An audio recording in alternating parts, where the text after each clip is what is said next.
I saw my son's car and decided to surprise him for his birthday by hiding in the backseat with his gift. Then he got in with someone who said, "Your pathetic mother won't be a problem much longer." I couldn't believe when I saw who was sitting next to him. If you're watching this, subscribe and let me know where you're watching from. My name is Dorothy Sullivan, but everyone calls me. At 63, I thought I'd seen enough betrayal for one lifetime. I was wrong. It was March 15th, Marcus' 35th birthday, and I had his favorite chocolate cake from Henderson's Bakery, sitting in my lap. I'd been waiting in his Honda for 20 minutes, grinning like a schoolgirl at my own cleverness. The surprise birthday visit was going to be perfect. Then I heard the footsteps approaching and ducked lower behind the driver's seat, barely containing my excitement. The car door opened, and Marcus slid into the driver's seat. But instead of starting the engine, he waited. Another door opened. "Are you sure about this?" a woman's voice asked as she settled into the passenger seat. I almost gasped out loud. It was Vanessa Brooks, his business partner. The same Vanessa I'd helped him hire 2 years ago, when I lent him $30,000 to expand his marketing firm. "Positive," Marcus replied, his voice cold in a way I'd never heard before. "The old bat signed everything over to me after Dad died. Power of attorney, beneficiary changes, the works. She was so grateful for my help with the paperwork." My blood turned to ice. "What paperwork? What changes? And the house?" Vanessa asked. Marcus chuckled, a sound that made my skin crawl. "Already in my name. She doesn't even know." I told her it was just updating the deed for tax purposes after Dad's death. The cake box trembled in my hands. "My house? The house Frank and I built together 41 years ago. Your pathetic mother won't be a problem much longer," Vanessa said, her voice dripping with contempt. "Once we're married, we'll put her in Sunset Manor. She'll be grateful for the company." Married? My son was engaged, and I had to learn about it by hiding in his car. "The nursing home costs will eat up whatever's left of her savings pretty quickly," Marcus continued matter-of-factly. "But that's not our problem anymore."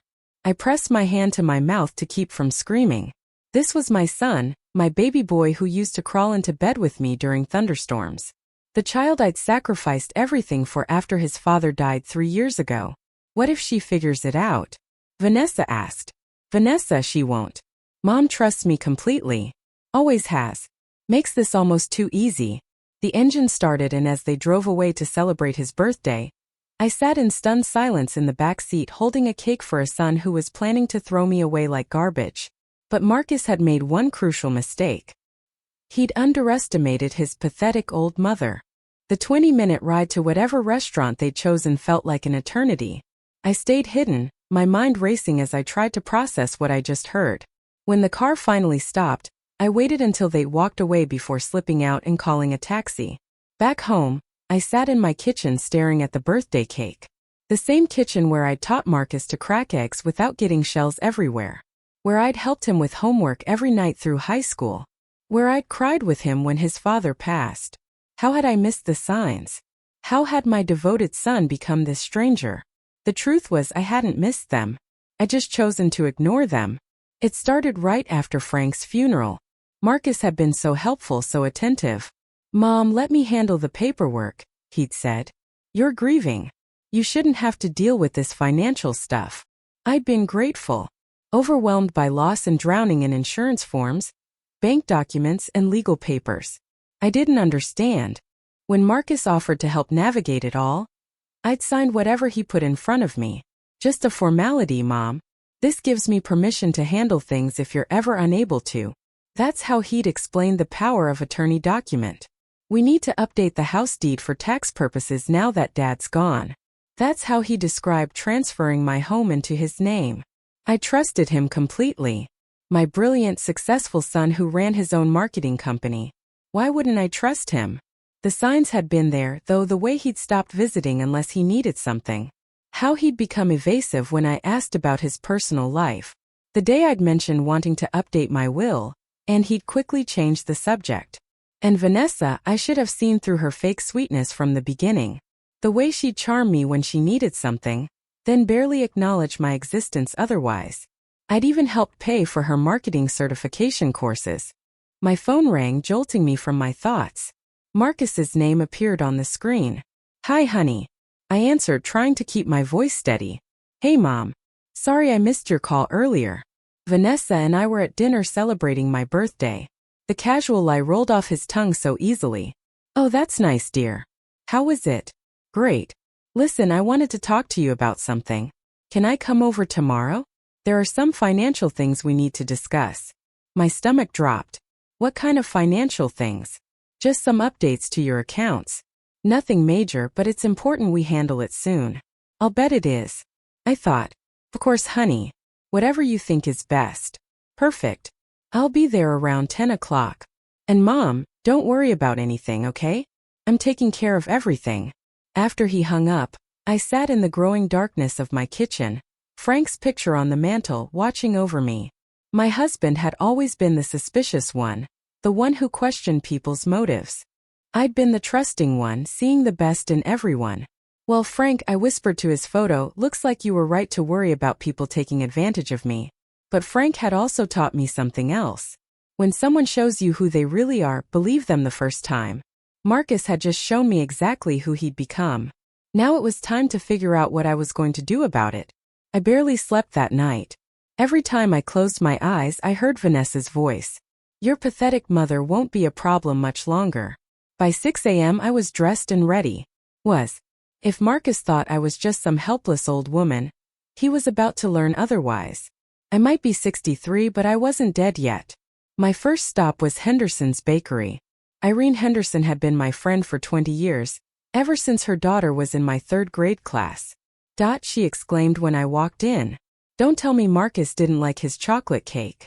I made it extra special. Actually, Irene, I need to ask you something, and I need you to be completely honest. I leaned across the counter. Has Marcus ever been in here with a young woman? Blonde, early 30s, very put together. Irene's expression shifted. Well, yes. Several times over the past year. They seem quite close. Close how? She glanced around the empty bakery, then lowered her voice. They were holding hands, kissing. Last month they came in looking at wedding cakes. Wedding cakes. The confirmation hit me like a physical blow, but I kept my expression neutral. Did he introduce her as his fiancée? I thought it was odd that you hadn't mentioned it, but I figured maybe it was a surprise or something. A surprise? That was one way to put it. Irene, I need you to promise me you won't mention this conversation to anyone. Can you do that? She nodded, concern creasing her features. Is everything okay? It will be, I said, surprising myself with how much I meant it. My next stop was First National Bank, where I'd done business for 35 years. Linda Peterson, the branch manager, greeted me warmly. Mrs. Sullivan, how can I help you today?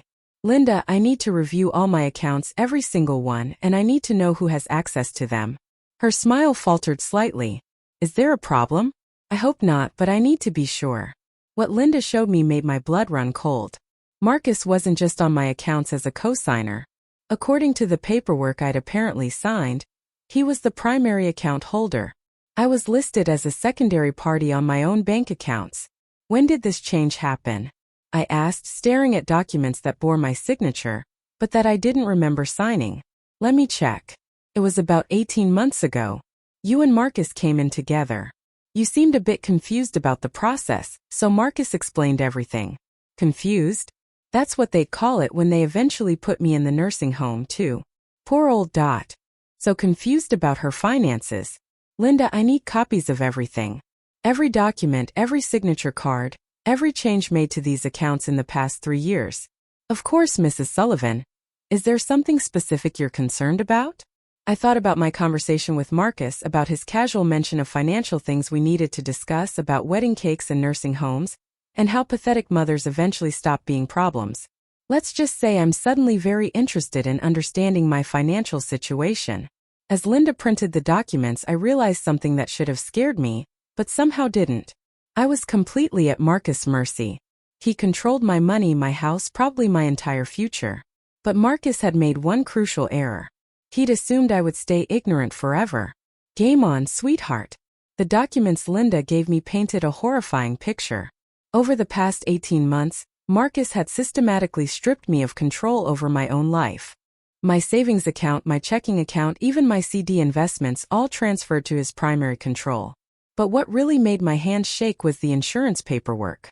Frank's life insurance policy, the one that was supposed to provide for me for the rest of my life, had been changed. Marcus was now the sole beneficiary. I sat in my car in the bank parking lot, studying page after page of my own signature. Some I remembered signing. Most I didn't, but they all looked legitimate. My phone buzzed with a text from Marcus. "Running a few minutes late, Mom. See you at 10:30 instead." Perfect. That gave me extra time to prepare for our little financial discussion. At home, I spread all the documents across my dining room table. The same table where we'd eaten birthday dinners and holiday meals, where Marcus used to do his homework while I graded papers, where Frank and I had planned our retirement. I called my old friend Ruth Miller. If anyone would know how to handle this situation, it was Ruth. She'd been through her own family drama when her stepson tried to contest her husband's will. "You sound strange. What's wrong?" I told her everything. The overheard conversation, the bank documents, the power of attorney. I didn't remember giving him complete control through. "Oh, honey," Ruth breathed when I finished. "This is elder financial abuse. It's more common than people think. And sadly, it's usually family members. What can I do? First, you need a lawyer, someone who specializes in elder law. Second, you need to document everything. And third, you need to be very careful. If Marcus realizes you're on to him, he might accelerate his timeline." Accelerate how? The nursing home. Once you're declared incompetent or moved to a care facility, it becomes much harder to challenge these arrangements. After Ruth gave me the name of an attorney, I sat staring at Marcus's senior picture on my mantle. Honor roll student, Eagle Scout, business degree from State University that Frank and I had sacrificed to pay for. When had my achieving, ambitious son become this calculating stranger? The doorbell rang at exactly 10:30. I quickly gathered the papers and locked them in Frank's old filing cabinet, then went to answer the door. "Hi, Mom." Marcus leaned down to kiss my cheek, and I had to force myself not to flinch. He looked handsome and successful in his navy suit, briefcase in hand, like he was conducting a business meeting, which I supposed he was. "Coffee, honey?" I asked, leading him to the living room. "Sure, thanks." He settled into Frank's old chair and opened his briefcase. "So, I wanted to talk to you about some changes we need to make to your financial setup." "Oh." I sat across from him, hands folded in my lap, the picture of an agreeable elderly mother. "Your accounts are getting a bit complicated to manage. I think it would be simpler if we consolidated everything into one account that I handle completely. That way, you don't have to worry about balancing checkbooks or keeping track of multiple statements." "Don't have to worry." How considerate of him. "And there's something else," he continued. "Vanessa and I are getting married." I arranged my face into an expression of surprised delight. "Marcus, how wonderful. When?" "Next month. Small ceremony. Just immediate family." Immediate family. I wondered if that included me or if I'd already been written off as too pathetic to matter. "We've been looking at houses," he continued. "And we found the perfect place, but we'll need to free up some capital for the down payment." Here it comes, I thought. I was thinking we could sell this place. It's way too big for you now, and the maintenance costs are getting expensive. There's a lovely senior community across town. Much more appropriate for someone your age. Someone my age.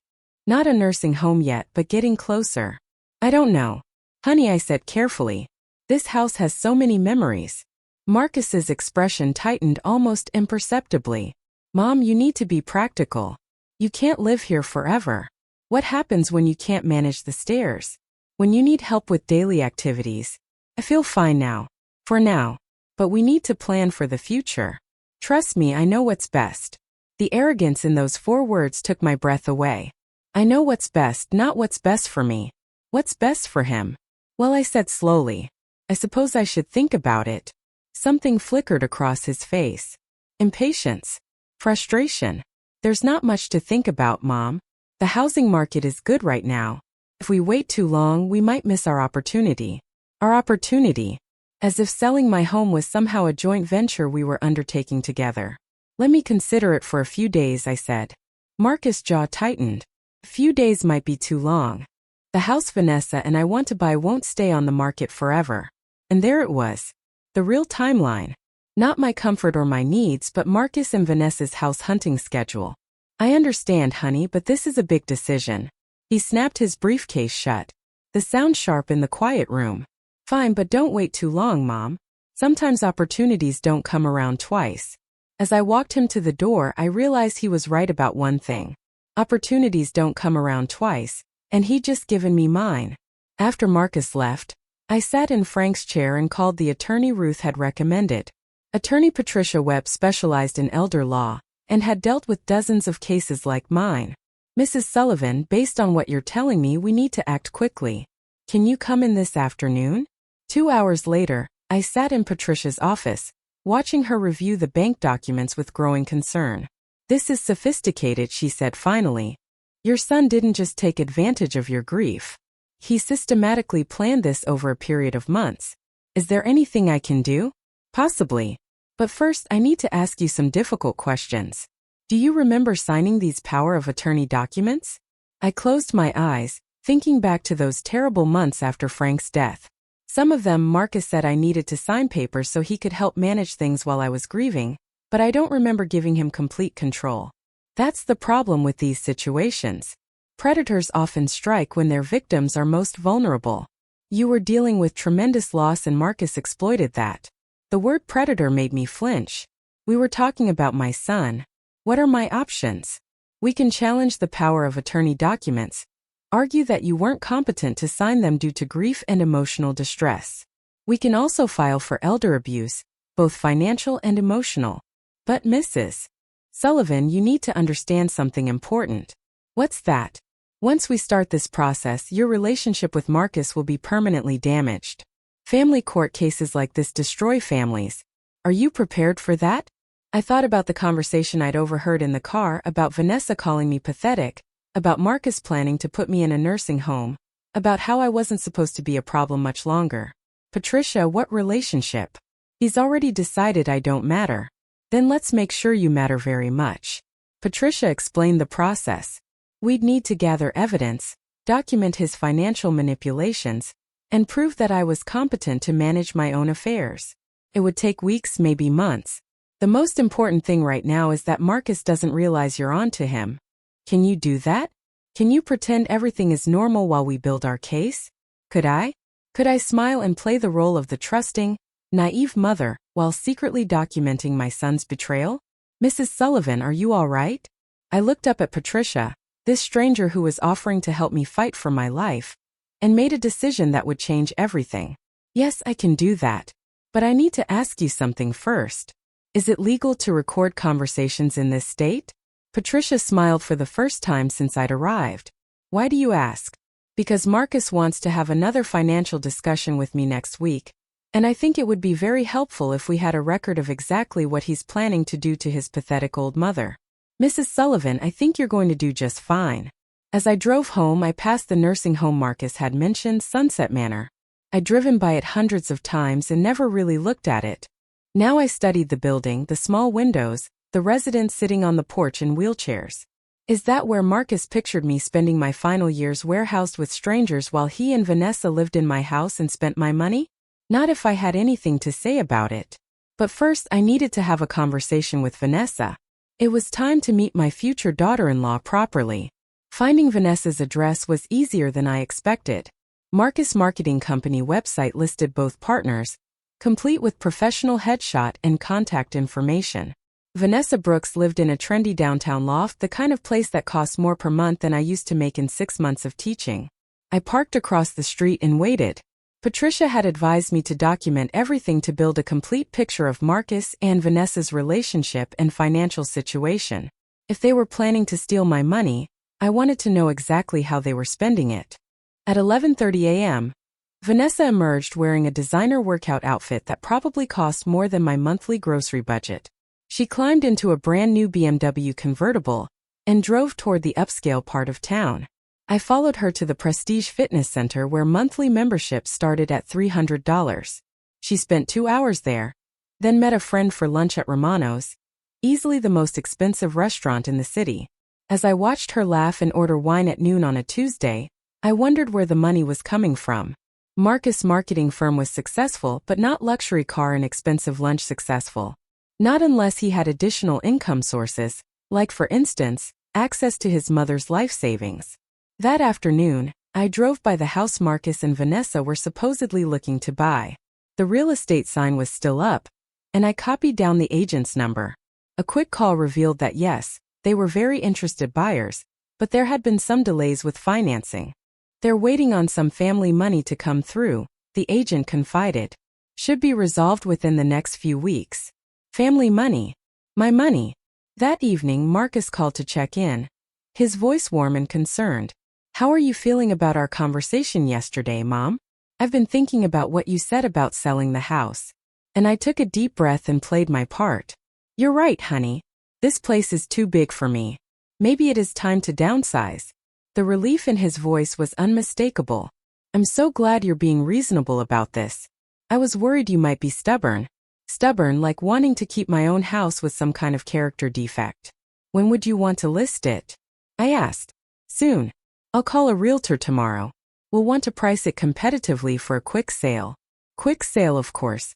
Can't have me changing my mind or having time to think things through properly. And Mom, I've been looking into that senior community I mentioned, Sunshine Gardens. They have a lovely one-bedroom available. I could take you to see it this weekend. Sunshine Gardens. I'd looked it up online after our conversation yesterday. It was expensive, isolated, and had terrible reviews. Residents complained about poor food, indifferent staff, and feeling abandoned by their families. That sounds nice, dear. Perfect. And there's one more thing. I'll need you to sign some papers when I come over Friday, just to get the house sale process started. More papers to sign, more of my life to sign away. Of course, honey. Whatever you think is best. After he hung up, I sat in my kitchen making a list. Every lie Marcus had told, every manipulation, every document I'd signed without fully understanding, every dollar he'd moved out of my control. By the time I finished, it covered 3 pages. Frank's photo watched me from the mantel, and I could almost hear his voice. That boy is not the son we raised. He was right. The son we'd raised would never have stolen from his mother, would never have planned to abandon her in a substandard nursing home, would never have called her pathetic behind her back. But Marcus had made one critical error in his planning. He'd assumed I would stay the same trusting, grieving widow who'd signed whatever he put in front of her. Friday couldn't come soon enough. I was looking forward to our conversation about those papers, almost as much as I was looking forward to the conversation he didn't know we were going to have. Friday arrived with unseasonable warmth for March. I'd been awake since 5, checking and double-checking the recording device Patricia had provided. It was smaller than my thumb, and completely invisible once tucked into my cardigan pocket. Just press this button to start recording, she'd explained during our Wednesday meeting. The battery lasts 4 hours and the sound quality is excellent. At exactly 10 a.m., Marcus arrived carrying his briefcase and wearing his most charming smile. Morning, Mom. Beautiful day, isn't it? Lovely. I agreed, leading him to the dining room. Coffee, please. He settled into his usual chair and opened his briefcase with practiced efficiency. I brought those papers I mentioned. I pressed the record button as I poured his coffee. What kind of papers? Just some updates to your financial arrangements and the paperwork to list the house. He spread several documents across the table. Sign here, here, and here. I picked up the first document, pretending to read it carefully. It was a power of attorney revision that would give Marcus even more control over my affairs. This seems very comprehensive. Very, honey, it needs to be. Mom, I have to be honest with you about something. His voice took on a serious tone. I'm concerned about your memory. You've seemed confused lately about financial matters. Confused? There was that word again. Have I? Yesterday when I called, you didn't remember our conversation about the realtor. And last week you asked me the same question 3 times. I hadn't done any of those things, but I could see where this was heading. Oh dear. I hadn't noticed. It's nothing to be ashamed of. It happens to people our age. But it's why we need to get these legal protections in place now while you're still competent to sign. While I'm still competent. The implication was clear. Soon I wouldn't be. Marcus, can I ask you something? Of course. Are you stealing from me? The question hung in the air like smoke. Marcus' face went through several expressions before settling on wounded incredulity. Mom, how can you ask that after everything I've done for you? I went to the bank yesterday. Linda showed me my accounts. You've moved all my money into accounts where I'm not the primary holder. His jaw tightened. I explained this already. It's for your protection. Protection from what? From yourself. The mask slipped slightly, revealing something harder underneath. Mom, you're not thinking clearly anymore. Last month, you nearly got scammed by that phone call about your car warranty. If I hadn't been managing your finances, you could have lost everything. I'd never received any such phone call.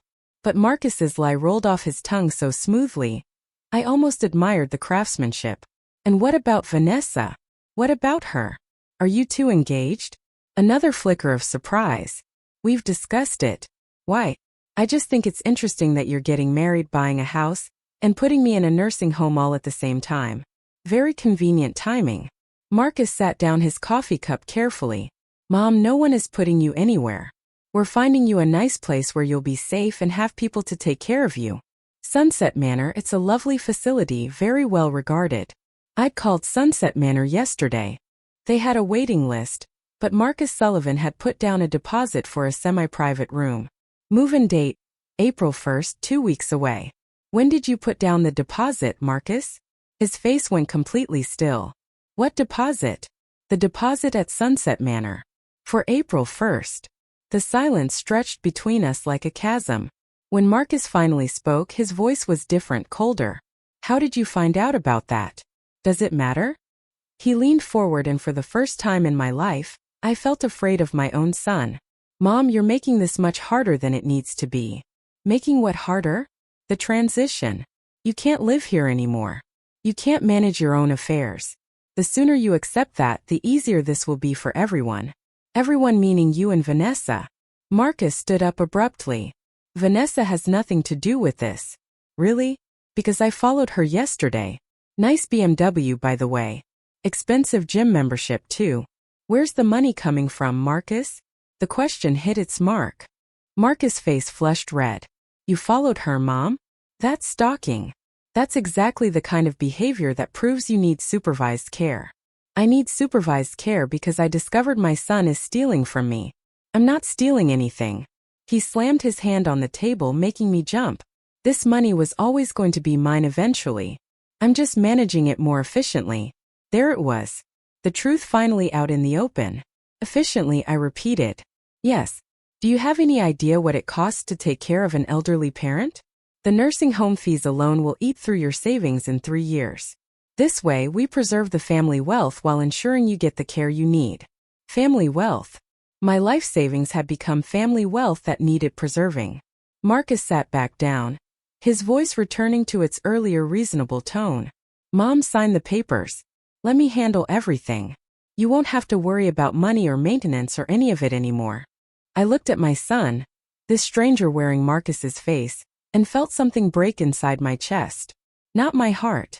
That had already broken when I heard him call me pathetic in his car. This was something deeper.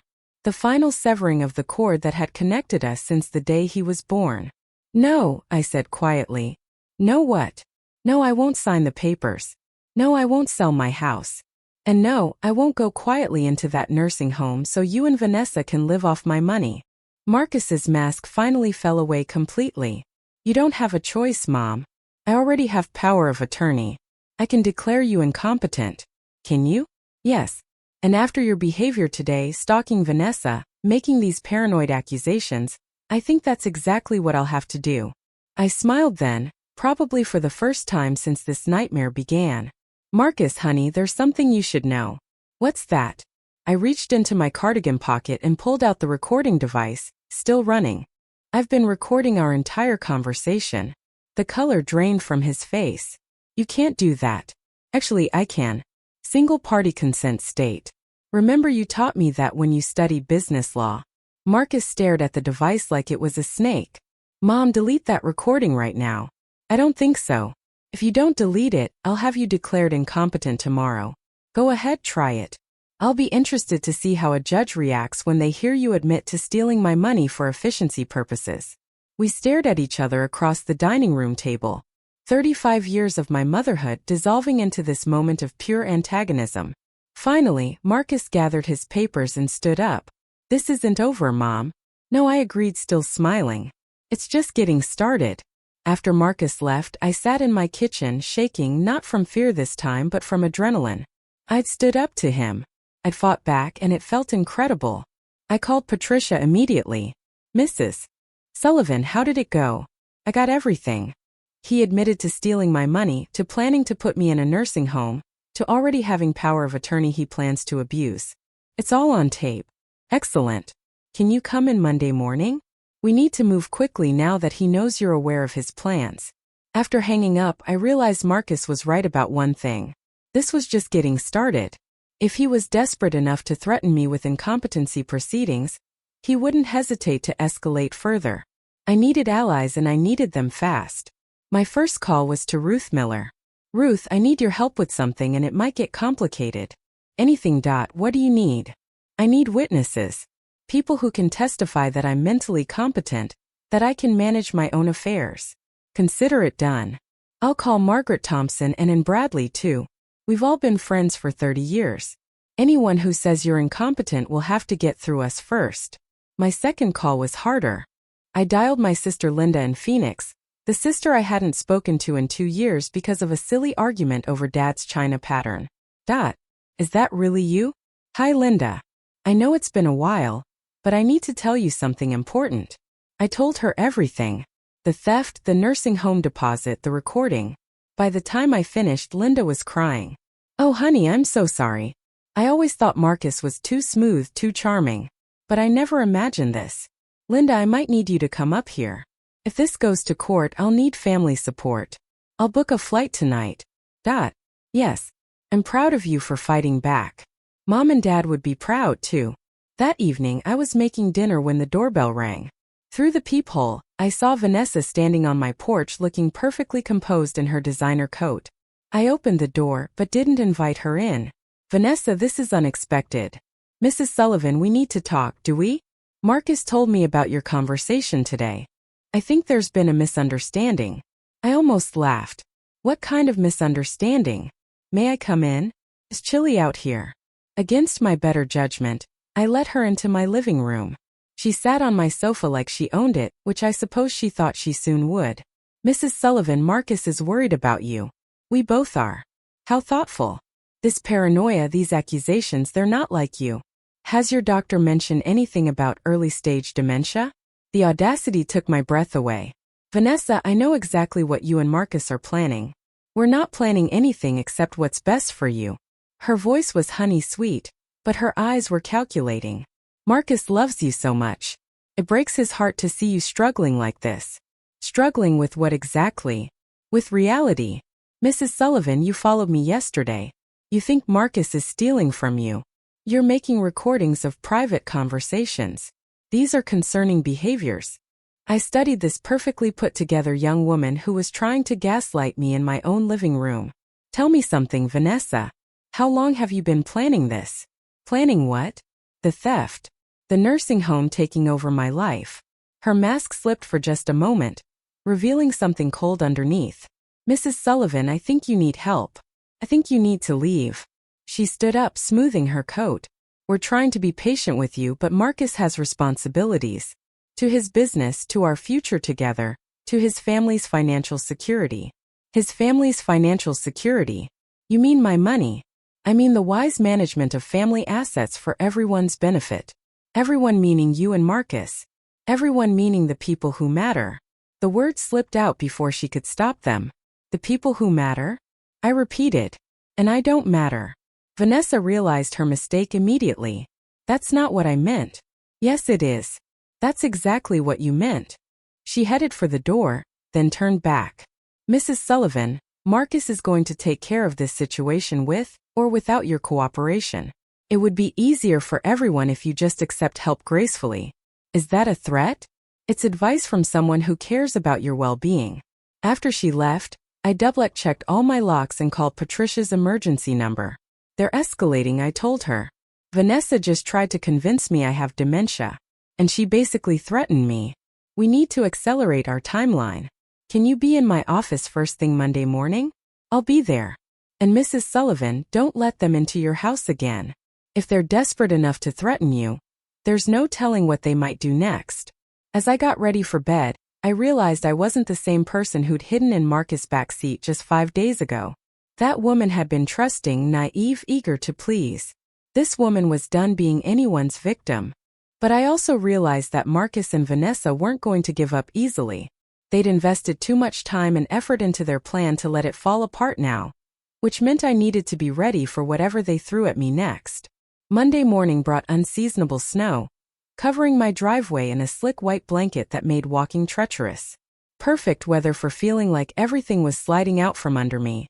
I arrived at Patricia's office early, clutching a folder containing copies of every document Marcus had ever asked me to sign. My sister Linda sat in the waiting room, having flown in yesterday despite the weather warnings.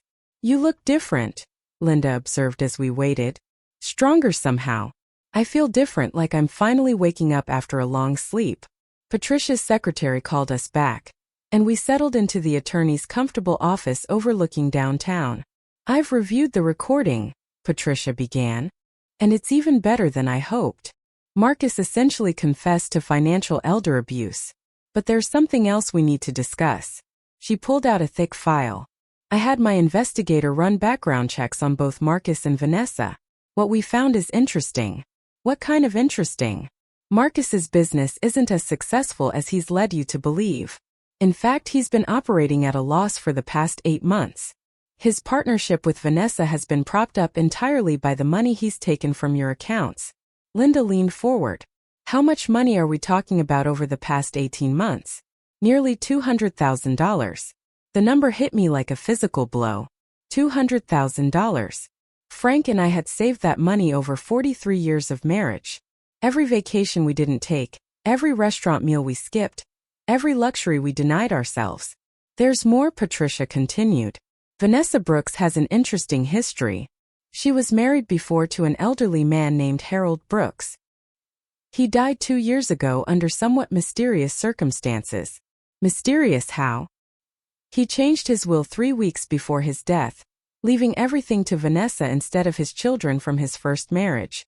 His family contested it, claiming elder abuse, but Vanessa settled out of court." Linda and I exchanged glances. "She's done this before," I said. "It appears so. And there's something else you should know. The house they want to buy, it's not some dream home for newlyweds. It's an investment property they plan to flip. They've already lined up contractors." I sat back in my chair trying to process everything. "So they steal my money, put me in a nursing home, flip a house with my savings, and live off the profits. That seems to be the plan. But Mrs. Sullivan, we can stop them. The recording gives us grounds for criminal charges. The financial records show clear theft. And with Harold Brooks' suspicious death, we might be dealing with something much more serious." "What do you mean?" "I mean, Vanessa Brooks might be a serial predator who targets vulnerable older adults, and you might not be her first victim." The room fell silent, except for the sound of snow hitting the windows. I thought about Vanessa's cold eyes, her casual threats, the way she tried to convince me I had dementia. "What's our next step?" I asked. "We file charges immediately. Financial elder abuse, theft, possibly conspiracy. I'll also petition the court to freeze all your accounts that Marcus has access to." "And what about the nursing home?" "We'll get an injunction preventing them from having you committed involuntarily." "But Mrs. Sullivan, you need to understand something. Once we file these charges, there's no going back. This will destroy your relationship with Marcus permanently." I looked at Linda, who squeezed my hand supportively. Then I thought about the conversation I'd overheard in Marcus's car about being called pathetic. About being seen as nothing more than a problem to be solved. "Patricia, that relationship was already destroyed. I just didn't know it yet. Then let's make sure justice is served." As we left the law office, Linda linked her arm through mine. "Are you sure you're ready for this? Once those charges are filed, Marcus will know you mean business." "I'm counting on it." But as we drove home through the thickening snow, I wondered if I really was ready for what came next. Because if Patricia was right about Vanessa being a serial predator, then I wasn't just fighting for my money and my independence. I might be fighting for my life. That evening, as Linda and I sat in my kitchen planning our strategy, the phone rang. Marcus's name appeared on the caller ID. "Answer it," Linda whispered. "Let's see what he has to say." I picked up the phone, putting it on speaker. "Hello, Marcus." "Mom, His voice was tight, controlled. We need to talk. I think we've said everything we need to say. No, we haven't. I'm coming over. I'd rather you didn't. I'm not asking for permission. Mom, I'm coming over and we're going to settle this like adults. The line went dead. Linda and I looked at each other. Call Patricia, I said. Tell her Marcus is on his way over and he sounds angry. Should we call the police? I thought about it for a moment. Not yet, but if he tries to force his way in, we will. 20 minutes later, headlights swept across my living room windows. But when I looked outside, I saw 2 cars in my driveway. Marcus and Vanessa had come together, and they didn't look like they were here to apologize. The doorbell rang 3 times in rapid succession, followed by heavy knocking. I looked through the peephole to see Marcus and Vanessa standing on my porch, both looking grim and determined. Mrs. Sullivan, Marcus called out. Open the door. We know you're in there. Linda moved to the window and peeked through the curtains. There's a 3rd person sitting in their car. A man I don't recognize. My blood ran cold. Call Patricia now. Linda dialed while I continued watching through the peephole. Marcus was trying the door handle, checking to see if it was locked. Mom. His voice was louder now, more aggressive. Don't make this harder than it needs to be. We're trying to help you. Mrs. Webb's office, Linda whispered into the phone. This is an emergency. The knocking became pounding. I know you can hear me, Mom. Open this door right now or I'm calling the police and having you taken in for a psychiatric evaluation. My hands shook as I realized what was happening. They weren't here to apologize or negotiate. They were here to finish what they'd started. Patricia's on her way, Linda whispered, hanging up the phone. And she's bringing the police. Mrs. Sullivan. Vanessa's voice joined Marcus. We're here to help you. You're clearly having some kind of mental health crisis, and we're concerned for your safety. Mental health crisis. They were setting up their narrative for when the authorities arrived. The confused elderly woman who barricaded herself in her house, making paranoid accusations against her loving son. Open the door or we're coming in, Marcus shouted. I heard the sound of a key in the lock. My heart stopped. Marcus still had his key to my house. The front door opened and suddenly they were inside my home, uninvited and unwelcome. Mom, Marcus called out, his voice echoing through the house. Where are you? We're here to help. Linda and I pressed ourselves against the kitchen wall, trying to stay hidden. I could hear their footsteps moving through my living room, searching for me. Check upstairs, Vanessa's voice directed. She might be hiding like I was some kind of criminal in my own home. Mrs. Sullivan, a 3rd voice called out, unfamiliar and official sounding. My name is Dr. Martin Hayes. I'm here to evaluate your mental state. A doctor? They brought a doctor to declare me incompetent. She's paranoid. Marcus was explaining loudly, clearly for our benefit, making wild accusations about theft, following people, recording private conversations. Classic signs of dementia-related paranoia. I see, the doctor replied. Has she been evaluated recently? She refuses to see her regular physician. Claims everyone is conspiring against her. Linda gripped my arm, her eyes wide with fear.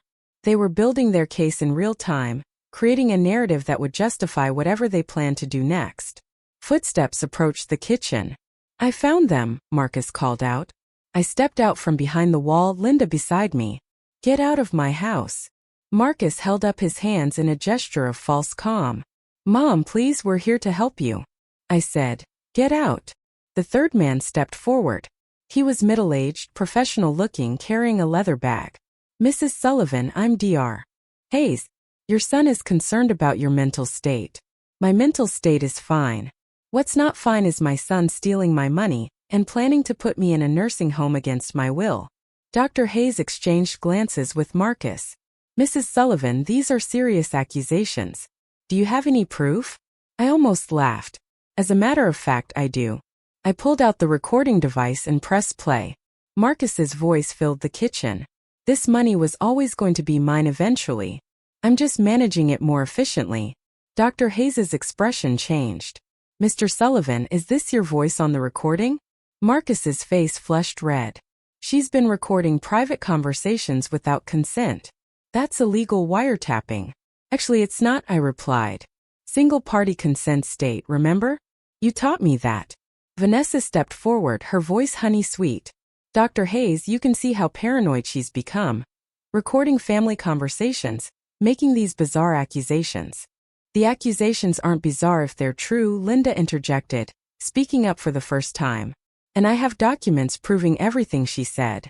Dr. Hayes looked around the kitchen, taking in the tension, the fear, the obvious family dysfunction. Perhaps we should all sit down and discuss this calmly. There's nothing to discuss, I said firmly. These people broke into my house. I want them to leave immediately. That's when I heard the sirens outside. Marcus's face went pale. What did you do? I called my attorney and the police. The sound of car doors slamming echoed from my driveway, followed by heavy footsteps on my porch. A loud knock rattled the front door. Police open up. Marcus, Vanessa, and Dr. Hayes exchanged panicked looks. Their carefully planned intervention had just become a crime scene. Mrs. Sullivan, a loud voice called from the front door. This is Officer Rodriguez. We received a call about a break-in. I walked to the front door, Linda right behind me, leaving Marcus, Vanessa, and their fake doctor standing in my kitchen like the criminals they were. When I opened the door, I saw Patricia standing behind two uniformed police officers, her expression grimly satisfied. Mrs. Sullivan, Officer Rodriguez said, "Are you all right? We received reports of forced entry." I looked back toward the kitchen where Marcus was probably trying to figure out how to spin this situation in his favor. "Officer," I said, "I'd like to file charges against my son for breaking and entering, financial elder abuse and conspiracy to commit fraud." "Mom," Marcus's voice called out desperately from the kitchen. "You don't know what you're doing." I smiled for the first time since this nightmare began. Actually, Marcus, for the first time in 3 years, I know exactly what I'm doing. The look on his face when the officers walked into the kitchen made every terrifying moment of the past week worth it. Justice, it seemed, was about to be served. 6 months later, I stood in my garden watching the sunrise paint the sky in shades of pink and gold. The same garden Marcus had planned to abandon when he sold my house. The same house where I still lived, still independent, still free. The legal battle had been swift once the evidence mounted. Marcus pleaded guilty to financial elder abuse in exchange for a reduced sentence. 2 years probation, full restitution, and a restraining order that prohibited him from contacting me. Vanessa's case was more complex. Patricia's investigator had uncovered evidence linking her to 3 other elderly victims besides Harold Brooks. She was currently awaiting trial on multiple charges of elder abuse, fraud, and conspiracy. The fake Dr. Hayes turned out to be her cousin, a disgraced former physician who'd lost his license for insurance fraud. I took a sip of my coffee and checked my phone. Linda had sent photos from her new apartment. After everything that happened, she decided to move back east to be closer to me. "Life's too short to hold grudges," she'd said when she arrived with a moving truck 3 months ago. My phone rang. Ruth Miller's name appeared on the screen. "Morning, Dot. Are you ready for our big day?" Today was the grand opening of the Dorothy Sullivan Community Garden, a project I'd funded with part of the restitution money Marcus had been forced to pay back. The irony wasn't lost on me that his theft had inadvertently funded something that would help seniors in our community for years to come. "Almost ready. Linda's coming by at 9 to help set up." "I still can't believe you named it after yourself." I laughed. "Ruth, I spent 70 years putting everyone else's name first. I figured it was time." After hanging up, I walked through my house, straightening things for the celebration later. In the dining room, I paused at the family photos on the mantel. Most featured Marcus at various ages. I'd taken them down after the trial, unable to look at his smiling face without remembering his betrayal. But last week I'd put up a new photo. It showed me at the community garden groundbreaking, surrounded by friends and neighbors holding a shovel and grinning like a kid. I looked happy, genuinely happy, maybe for the first time since Frank died. The doorbell rang at exactly 9. Linda stood on my porch carrying a box of decorations and wearing the biggest smile I'd seen in years. "Ready to celebrate your victory?" she asked, giving me a hug. "It doesn't feel like a victory," I replied honestly. "Feels like survival." Same thing sometimes. We spent the morning setting up tables and hanging banners at the community garden site. By noon, dozens of neighbors had gathered to celebrate. Mayor Thompson gave a speech about the importance of community spaces. The local newspaper took photos. Children ran between the raised beds, already imagining the vegetables they'd grow. As I watched the celebration, I thought about the woman I'd been 6 months ago. Trusting, passive, eager to please, always putting everyone else's needs first, even when it cost me everything. That woman would have been horrified by what I'd done to Marcus, would have felt guilty about sending her own son to court, about exposing his crimes, about destroying the fiction that we were a happy, functional family. This woman felt proud. Mrs. Sullivan. A young voice interrupted my thoughts. I turned to see Emma Patterson, an 8-year-old from the neighborhood holding a small potted plant. "I brought you this," she said shyly. "My mom said it's for your garden." I knelt down to her level. "What kind of plant is it?" "It's a sunflower. Mom says they're strong and they always face the light." "Always face the light." I felt tears prick my eyes. "Thank you, Emma. It's perfect." As the afternoon wound down and neighbors began heading home, I found myself alone in the garden for a few minutes. I walked between the raised beds, imagining them full of vegetables and flowers, imagining the community that would grow here along with the plants. My phone buzzed with a text from an unknown number. For a moment my heart raced, wondering if Marcus was violating his restraining order. But the message was from someone else entirely. "Mrs. Sullivan. This is Detective Morrison from the County Prosecutor's Office. Vanessa Brooks accepted a plea deal today. 15 years. No possibility of parole for 12. Thought you'd want to know. Your courage in coming forward helped us save other potential victims." I sat down on one of the garden benches and read the message again. 15 years. Vanessa would be in her 50s when she got out. Too old to prey on vulnerable seniors with the same efficiency. And other potential victims had been saved because I'd found the courage to fight back. Linda appeared beside me, noticing my expression. "Good news or bad news?" "Justice," I replied, showing her the text. "How do you feel?" I considered the question. How did I feel? Relieved, certainly vindicated, but also something else. Something I hadn't felt in years. "Proud," I said finally. "I feel proud of myself." "You should. You saved your own life. And probably saved other people's lives too." As we walked back to my house, I thought about the conversation I'd overheard in Marcus' car 6 months ago. About being pathetic, about not being a problem much longer, about being warehoused in a nursing home while my son and his partner spent my money. That version of my future had seemed so inevitable then, so final. But I'd learned something important over the past 6 months. As long as you're breathing, you get to write your own story. And my story was far from over. At 73 years old, I was finally living my own life on my own terms. I had a community garden bearing my name, friends who valued me for who I was rather than what I could give them, and a sister who'd moved across the country just to be near me. Most importantly, I had myself. The woman I'd become through surviving the worst betrayal imaginable. The woman who'd faced down criminals and predators and won. The woman who'd learned that sometimes the most loving thing you can do is refuse to be a victim. As I locked my front door that evening, I smiled at the thought of Marcus somewhere trying to rebuild his life, hopefully learning that stealing from your mother has consequences. And I smiled at the thought of Vanessa in prison, unable to hurt any more vulnerable seniors. But mostly I smiled because tomorrow I'd wake up in my own house, in my own bed, living my own life. And that was the greatest victory of all.